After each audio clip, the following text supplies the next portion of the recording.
अभी ये अपना डोमेस्टिक रेफ्रिजरेशन टेस्टिंग है। तो इसमें कैसा है, दो यूनिट इसमें हमने कंबाइन किया हुआ है। एक तो डोमेस्टिक रेफ्रिजरेटर है, ठीक है, जो घर पे जो फ्रीज होता है उसका वो कैसे काम करता है वो बताने के लिए इधर एक डोमेस्टिक रेफ्रिजरेशन दिया हुआ है। और सेकंड थिंग, इसमें एक transparent evaporator, transparent condenser system दिया हुआ है। ये वेरी स्पेशल डिजाइन होता है हमारा।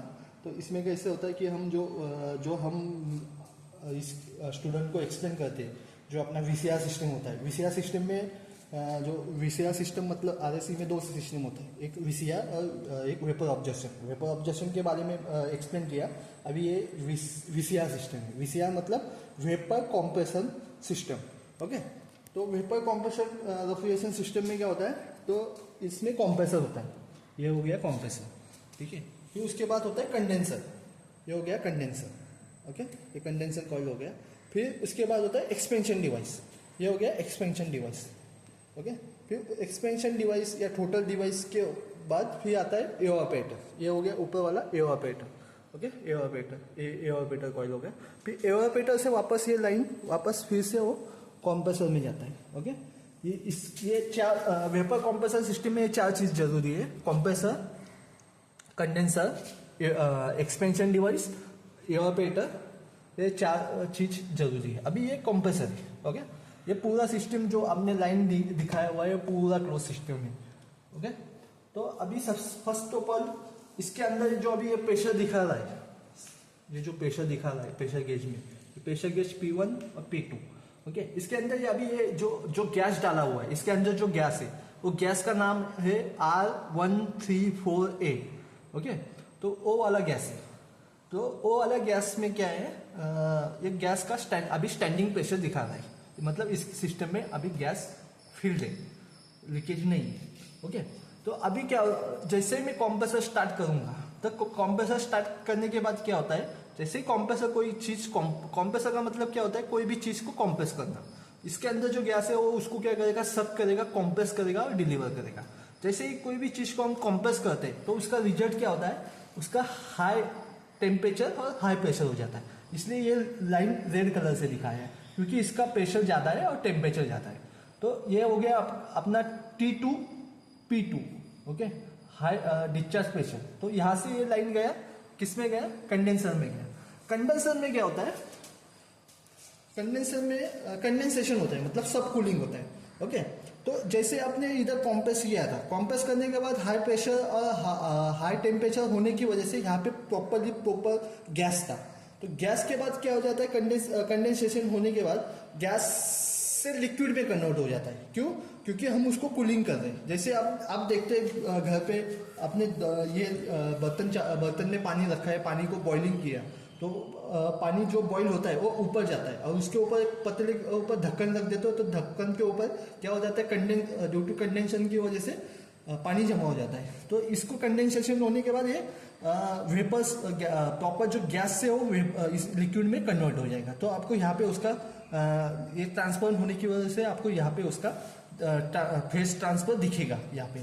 फिर हो जाता है, इधर आ गया कंडेंसेशन होने के बाद डायल एंड फिल्टर यूनिट होता है, जो अंदर जो मॉइस्चर या कुछ अलग 10 पार्टिकल होगा उसको फिल्टरिंग करके फिर यहाँ से जाएगा, किसमें जाएगा, एक्सपेंशन डिवाइस। एक्सपेंशन डिवाइस कौन सा टाइप का, अपना इधर कैपिलरी टाइप का लगा हुआ है। तो कैपिलरी में क्या होता है, तो कैपिलरी में ये मतलब कोई बड़ा पाइप को सडनली आपने छोटा कर दिया तो यहाँ पे क्या हो जाता है, प्रेशर ड्रॉप हो जाता है। प्रेशर ड्रॉप होने की वजह से तो क्या हो जाता है, यहाँ का टेम्परेचर सडनली डाउन हो जाएगा, पूरा रिड्यूस हो जाएगा। माइनस में भी जा सकता है, 1 डिग्री 2 डिग्री 10 डिग्री तक यहाँ पे टेम्परेचर आ सकता है। फिर वो कम हुआ टेम्परेचर हम क्या करते हैं, यहाँ से लेके एवापोरेटर कॉइल में पास करते हैं। ठीक है, एवापोरेटर कॉइल में क्या होता है, फिर वो जो यहाँ पे जो लिक्विड बना था, वो लिक्विड जो ठंडा हुआ लिक्विड है उससे हम हीट ऑब्जर्व करते हैं, तो उसका फिर से फेस चेंज होना चालू हो जाता है। तो वो क्या हो जाता है, लिक्विड से फिर से वेपर में कन्वर्ट होना चालू हो जाता है। जैसे फिर लिक्विड से आप जितना ज्यादा इससे हीट ट्रांसफर कर सकते हैं उतना ज्यादा इसमें क्या हो गया, लिक्विड टू वेपर कन्वर्ट हो जाएगा और वो वेपर फिर से कहाँ जाएगा, फिर से वो कॉम्प्रेसर में जाएगा। कॉम्प्रेसर फिर से वेपर को सक करेगा और डिस्चार्ज हाई टेम्परेचर गैस को करेगा। फिर गैस से वो लिक्विड फॉर्म में आएगा, लिक्विड फॉर्म से फिर से यहाँ पे एवापोरेटर से फिर से ये होता है वीसीआर सिस्टम, जिसका पूरा डिटेल ट्रांसफॉर्मेशन कैसा होता है, हीट ट्रांसफर करता है, वो दिखाने के लिए सिस्टम बनाया हुआ है। फर्स्ट ऑफ ऑल ये सिस्टम में एक ट्रांसपेरेंट वाला सिस्टम है, एक डोमेस्टिक वाला सिस्टम है। फर्स्ट ऑफ ऑल हम ट्रांसपेरेंट वाला सिस्टम का रीडिंग नोट डाउन करेंगे। इसमें क्या होता है, इसमें अभी प्रेशर गेज है। सो फर्स्ट ऑफ ऑल उसका केबल कनेक्ट करो। केबल कनेक्ट करने के बाद उसका पावर सप्लाई ऑन करो। केबल कनेक्ट किया, इसका पावर सप्लाई ऑन किया। जैसे सप्लाई आता है तो देखना इधर नियो इंजीनियर्स नाम से एक एलईडी चालू हो जाता है। अभी इसका मतलब इसमें मशीन में पावर आ रहा है। तो इसके बाद मैंने इसको अभी क्या किया, मेन स्विच ऑन किया। अभी जैसे मेन स्विच ऑन किया तो इसका इंडिकेशन चालू हो जाएगा। ओके, ये नॉर्मल जब हम यूज नहीं करते, इस फ्लैपर को हमेशा बंद रखना है, नहीं तो क्या होगा, स्टूडेंट आएगा इसके अंदर हाथ डालेगा, वो जो इसके अंदर जो ट्रांसपेरेंट का जो पाइप लगा हुआ है, तो ये इसके अंदर कैसा गैस फील्ड है, हाई प्रेशर टेम्परेचर, मतलब 6 बार प्रेशर है। 6 बार प्रेशर में किसी स्टूडेंट ने उसको छुआ या हिलाया तो वो टूट सकता है। इसलिए ऑलवेज इसको बंद रखिए। जब एक्सपेरिमेंट होता है तभी उसको चालू करें। देखिए मैंने इसको ओपन किया और इसको ओपन किया। जब एक्सपेरिमेंट टाइम होता है तभी इसको ओपन करें। ऑलवेज इसको ऐसा जब क्लोज करते हैं, जो अपने घर में नॉर्मल विंडो होता है वॉशरूम वगैरह का, उस विंडो की तरह है, इसको बंद रखें। ठीक है, अभी मैं चालू करना है, मैंने इसको ओपन किया, इसको ओपन किया। ओके, अभी ये इसका normal temperature T1, T2, T3, T4, T5, T6।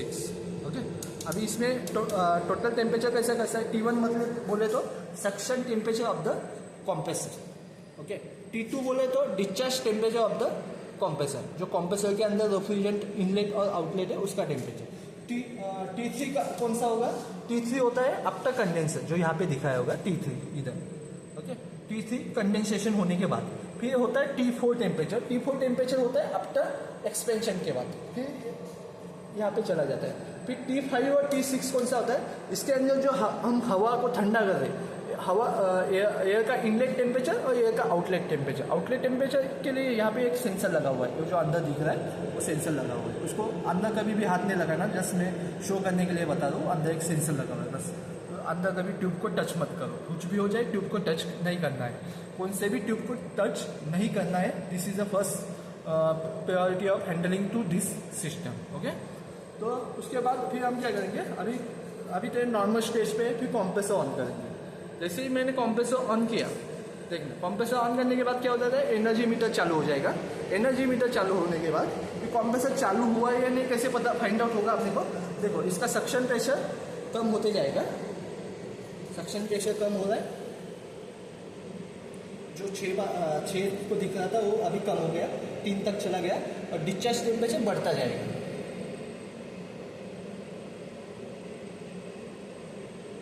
इसका मतलब अभी कॉम्प्रेसर अपना चालू हो गया। जैसे कॉम्प्रेसर चालू हुआ, मैंने क्या बोला था, कॉम्प्रेसर चालू होने के बाद क्या होना चाहिए कि यहाँ पे हाई प्रेशर और हाई टेम्परेचर आना चाहिए। मतलब ये प्रेशर तो बढ़ रहा है, अभी टेम्परेचर कहाँ से पता चलेगा, वो कौन सा टेम्परेचर है, T2 टेम्परेचर। अभी T1 तो नॉर्मल होगा बिकॉज अभी जस्ट कॉम्प्रेसर चालू किया है। अभी T2 टेम्परेचर देखना, ये बढ़ता जाएगा, अभी 37 हो जाएगा, वो 60, 70, 80 ऐसा जितना टाइम उसको हम रन करेंगे उतना टेम्परेचर ये बढ़ता जाएगा। ठीक है, ये फिर आपका T3 टेम्परेचर बोले तो आफ्टर कंडेंसेशन, फिर T2 से T3 कम होगा, उतना टेम्परेचर कंडेंसेशन ने ड्रॉप किया। T4 टेम्परेचर आफ्टर एक्सपेंशन होता है, ये सबसे ज़्यादा कम होगा। ये देखिए 10-12 तक चला जाएगा, 12 तक चला गया। ओके, और कम हो रहा है देखो, T4 टेम्परेचर। और T5, T6 एयर इनलेट का टेम्परेचर ये है, जो अभी एम्बिएंट एयर है उसका टेम्परेचर है। एयर आउटलेट का टेम्परेचर ये है, देख एयर आउटलेट का टेम्परेचर ठंडा हो रहा है। ओके, अभी इसमें देखना, इसमें क्या होता है, इसमें चालू करने के बाद फिर से हम इसमें एक्सपेरिमेंटल प्रोसीजर होता है, इसके लिए मैनुअल दिया हुआ है। चालू करने के बाद उसको 20 मिनट वेट करना है। जस्ट स्टार्ट करने के बाद इसको 20 मिनट वेट करना है। 20 मिनट इसका ये स्टडी स्टेट टाइम होता है। फिर स्टडी स्टेट टाइम के बाद फिर क्या होता है, ये उसका ऑब्जर्वेशन टेबल है। फिर ऑब्जर्वेशन टेबल में आपने को क्या करना है, इधर टाइम नोट करना है कि मैंने स्टार्ट करने के बाद 20 मिनट बाद फर्स्ट रीडिंग लेना है। फर्स्ट रीडिंग में मेरा सब T1 से T6 टेम्परेचर मेरे को यहाँ से मिलेगा, टेम्परेचर इंडिकेशन से मिलेगा। T1, T2, T3, T4, T5, T6 temperature. और प्रेशर गैस का टेम्परेचर, प्रेशर गैस का प्रेशर P1 और P2, सक्शन और डिस्चार्ज। और इसका एनर्जी मीटर जो है यहाँ पे जो ब्लिंक है, वो ब्लिंक आपको 60 सेकेंड में, मतलब 60 सेकेंड में आपको कितना ब्लिंक आपको अवेलेबल हो रहा है वो आपको मेजर करना पड़ेगा। ये इसका कंप्रेसर पावर निकलने के लिए बस, ठीक है। तो ये 20 मिनट रनिंग करने के बाद एवरी 5 मिनट या 10 मिनट जो आपका रिक्वायरमेंट टाइम है, इस हिसाब से इसका रीडिंग आप लॉक करोगे, 5-6 रीडिंग लेके। फिर इससे सेम इसको आपको क्या करना पड़ेगा, इसको एक COP निकालना पड़ेगा, COP रिवर्स कैनोट और COP थ्योरेटिकल निकालना पड़ेगा। तो COP रिवर्स कैनोट कैसे निकालते हैं कि क्या होता है, जो मेरा ये टेम्परेचर है P1 प्रेशर जो है ये है मेरा 2.4 और मेरा एब्सोल्यूट प्रेशर क्या है 1 बार, मतलब ये गेज प्रेशर है, एब्सोल्यूट प्रेशर 1 बार। 2.4 + 1 मतलब 3.4 में मैं क्या करूँगा, इसका जो गैस है R134 है, उस गैस के प्रेशर में कितना टेम्परेचर होना चाहिए वो टेम्परेचर में नोट डाउन करूँगा। वो टेम्परेचर को मैं केल्विन में कन्वर्ट करूँगा, फिर मेरे को T-1 मिल गया। सेम मैं फाइंड आउट करूँगा T-2 कैसे फाइंड आउट करूँगा, मेरा प्रेशर जो है P2 का वो 12 है, तो 12 + 1 टोटल 13 में फिर से मैं उसका R134 गैस का 13 बार पे कितना सैचुरेशन टेम्परेचर होना चाहिए, वो सैचुरेशन टेम्परेचर में उधर से नोट डाउन करूँगा। फिर वो टेम्परेचर का केल्विन में कन्वर्ट करके मेरे को मिल गया मेरा T-2। तो मेरा T-1 divided by T-2 minus T-1 किया, तो ये मेरा रिवर्स कैनोट COP निकल जाएगा।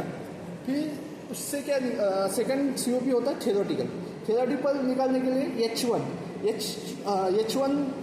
मतलब enthalpy of temperature 1 and P1, मतलब P1 मतलब 3.4 और टेम्परेचर है 32 और इसके वो जो अपना pH चार्ट होता है, pH चार्ट में इसका एंथैल्पी कितना आता है वो एंथैल्पी निकालना है। सेम ऐसा H1, H2 और H3 का एंथैल्पी निकालना है। ये तीनों का एंथैल्पी निकालने के बाद फिर अपने को ये जो फॉर्मूला है H1 minus H3 minus divided by H2 minus H1, ये अपना फॉर्मूला लगा के आपने को इसका COP परफॉर्मेंस निकालना है। This is my experiment.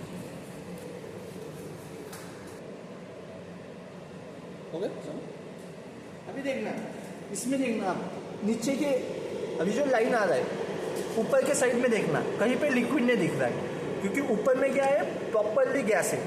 अभी सेकेंड लाइन में थोड़ा लिक्विड जाने का प्रोसेस दिख रहा है,